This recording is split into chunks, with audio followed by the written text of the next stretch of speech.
Un atentado bomba en la ciudad de Cali y el ataque a un helicóptero de la policía en Amalfi, Antioquia, han dejado un saldo de 7 civiles y 13 policías muertos. Un hecho lamentable y otras víctimas más que cobra el conflicto en Colombia. Un conflicto que, a diferencia de lo que muchos dicen actualmente, ha trascendido a través del tiempo y de la historia de nuestro país. Enfrentamientos con grupos que existen desde 1964 y una guerra que persiste como negocio para muchos poderosos del país. Y si usted es de los que realmente cree la narrativa de que esta violencia regresó al país, pues le quiero contar que nunca se ha ido. Desde hace muchísimos años, y resaltemos el año 2001, la violencia aparece siempre en periodo preelectoral. Y grupos como las FARC llevan en el país aproximadamente 60 años. Por cierto, los grupos de las FARC y el ELN surgieron en 1964 durante la presidencia de Guillermo León Valencia y han sobrevivido durante estos 61 años. Y ahora, la nieta de este presidente que permitió que esto sucediera, viene a vendernos la idea de que van a acabar con un conflicto que no han podido terminar en los anteriores 60 años que han tenido el poder.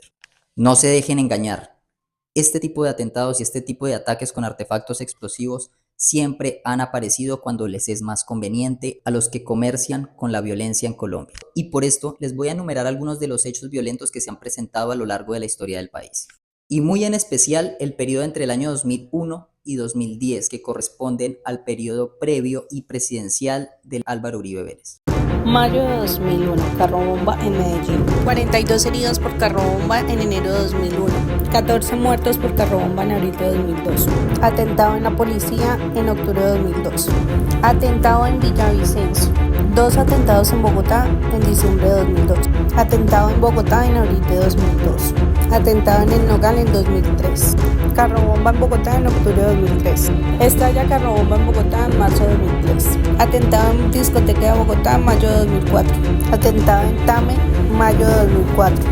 Atentado contra el exministro del Interior en Bogotá. Carro bomba en Cali, febrero de 2005.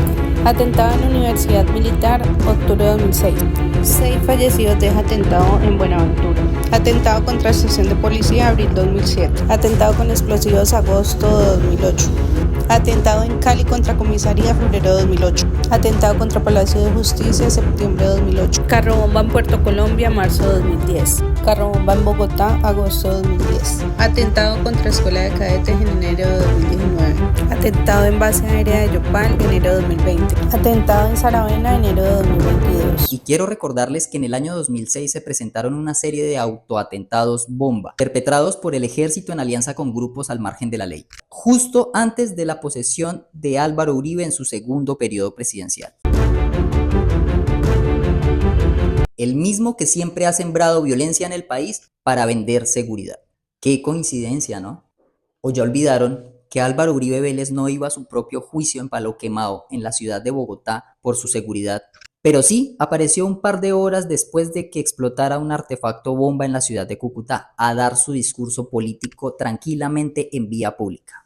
Qué cosas tan extrañas que le pasan a este señor. Por esta razón debemos ser críticos a la hora de elegir a nuestros representantes políticos, ya que este discurso de violencia lleva en Colombia arraigado décadas, pero se ha demostrado en la historia reciente del país que las familias políticas de tradición son las mismas que han sembrado este negocio de la violencia y el narcotráfico en Colombia. Una violencia que no es nueva, una violencia que se encuentra muy arraigada en la sociedad colombiana y una violencia que tenemos que rechazar, pero con paz, no con más violencia, ya que las víctimas de seguro no las pone ninguno de estos políticos cuyos hijos ni siquiera el servicio militar han prestado, sino las familias de aquellas víctimas de grupos guerrilleros que han sido secuestrados y obligados a combatir, y estos soldados que sin más oportunidades laborales se han vinculado a las filas del ejército y han tenido que poner el pecho en combate. La paz no es un camino fácil, pero es la única manera de acabar con la violencia en Colombia. Y en el periodo presidencial de personas tan violentas como Álvaro Uribe Vélez, estuvimos muy lejos de erradicar este mal en el país, a diferencia de lo que ellos nos quieren hacer creer,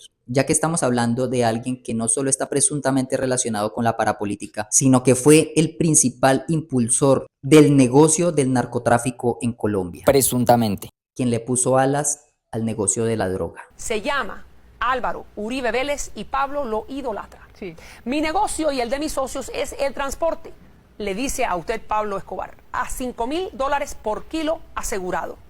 Y está construido sobre una sola base, la pista de aterrizaje y los aviones y los helicópteros.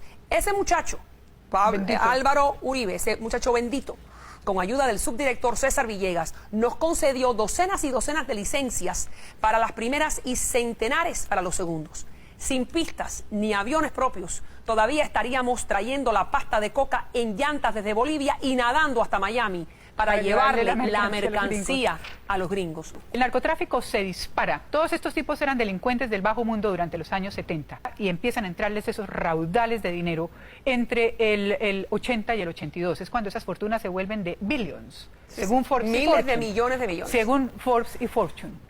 Y eso coincidencialmente es la etapa en que Álvaro Uribe Vélez es director de la Aeronáutica y muchos de los archivos de la gestión de Álvaro Uribe durante esos 2 años se han desaparecido misteriosamente. Supongo que para eso sirve tener a Juan Manuel Santos de director del Tiempo. Pero no lo digo yo, lo dice la historia, lo dicen los testigos y lo dice la evidencia.